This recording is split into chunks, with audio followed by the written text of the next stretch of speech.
All right. Well, let's talk about Obama. I'm not going to get too much down on our president because he is our president, and I don't put that all of this on his fault. But as we all seen, there's been the protests.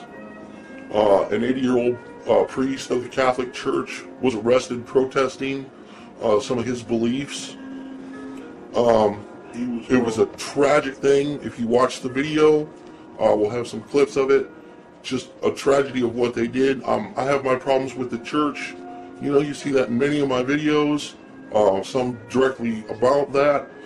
But regardless of my problems with the church, some of these people are trying to, do the right thing. And now this is just another example of how we're letting the police get out of control. When they can arrest an 80-year-old priest because he's trying to speak what his belief is, and not being violent, very orderly fashion. Part of our constitutional rights to be able to picket, to be able to stand up and voice our opinions, and here we are, having our rights ripped right away from us. So here's a plea to Obama. You are the president. If they didn't want you there, they shouldn't have invited you. I'm sorry. I don't think it's your fault what happened, but I think you need to speak out against what's going on. The Pope's going to. So he's denied the honorary degree.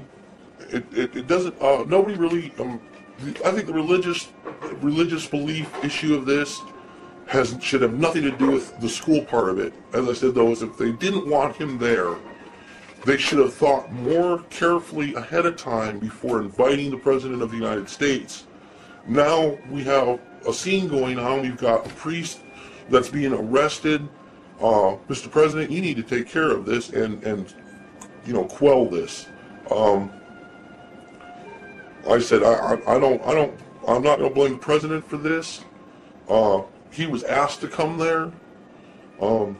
He may not be doing all the greatest things that everybody wants, but he needs to step in and do something about what these police were doing. In fact, he needs to step in for all of it.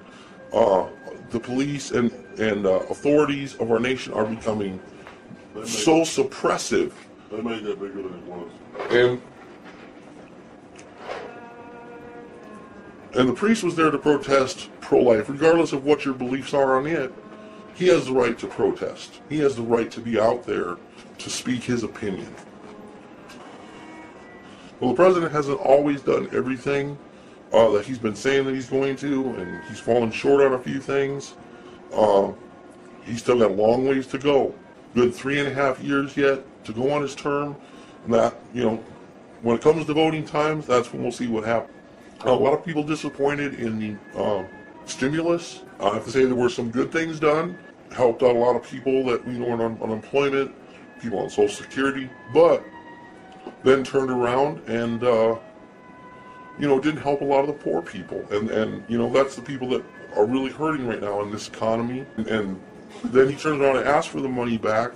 Then we've got the scandal with the bow, which I don't know if he did it out of ignorance or if he did the bow because he just wanted to really honor him and kind of suck up. I don't want to try to dishonor him by saying anything too harshly about it, but it didn't look good upon our nation's leader to bow down so deeply to someone who calls themselves king in another nation. A little curtsy bow, we've all seen a little curtsy bow the English do. That's the appropriate nod that two leaders of state would give to each other. You wouldn't see the Emperor of Japan back, when at any point in the past bowing down like that just to anybody. They would give the little short nod, just like a lot of the European countries and the English do. Shaking his hand and giving him a bow like that went a little bit too far. Maybe you're just not schooled in politics, Mr. President. Well, we'll just keep an eye and we'll see how you do and see where you take the country. It's in a bad shape, so you're going to be criticized on any side, no matter what you do. It's not looking good for him yet, though. The Notre Dame thing it was overblown in some. It was proportionately overblown, but as I said, if there was going to be that much of a problem, they should not have invited him there. And then a lot of the protesters that were there were protesting his pro-choice. Like I said, that's part of a personal opinion of your religious beliefs, or your ethical beliefs. A lot of people want to have it made illegal to a certain point, only for emergency situations. It should not be used as birth control. I personally don't see why we don't do something about that. And so it's no longer an issue. Maybe we should start looking at laws to stop paying for the abortions so that we don't have to arrest 80-year-old priests on the street. And the police just, let's face it, he was an 80-year-old man. They handcuffed him like, he was a crack dealer out on the street. I can see taking a lot of protesters.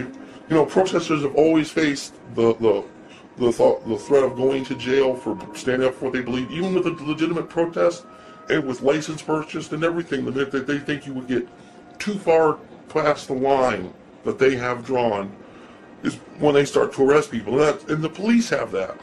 The police control that. We are supposed to control the police, not the other way around. The police should not have this kind of power. The security there should not have been coming down on people. The president was there. If you were doing it to make the president look bad, you did a very good job. And now he's got to live with trying to correct this problem before the Pope and the cardinals and everybody else does a worldwide cry. It doesn't matter what his religion is.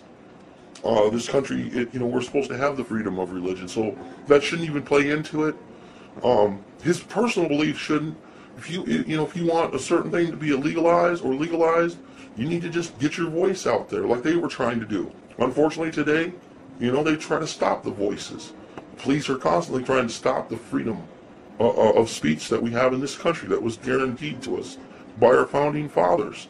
I really believe that if our founding fathers came to us today, somehow could come in and see what was happening, I think that they would be ashamed of what has been twisted from those original words. What they set down, how they tried to set our country up for the people, and we have twisted it and allowed politicians, officials, and police to just run over us. And we're the power. We are the people.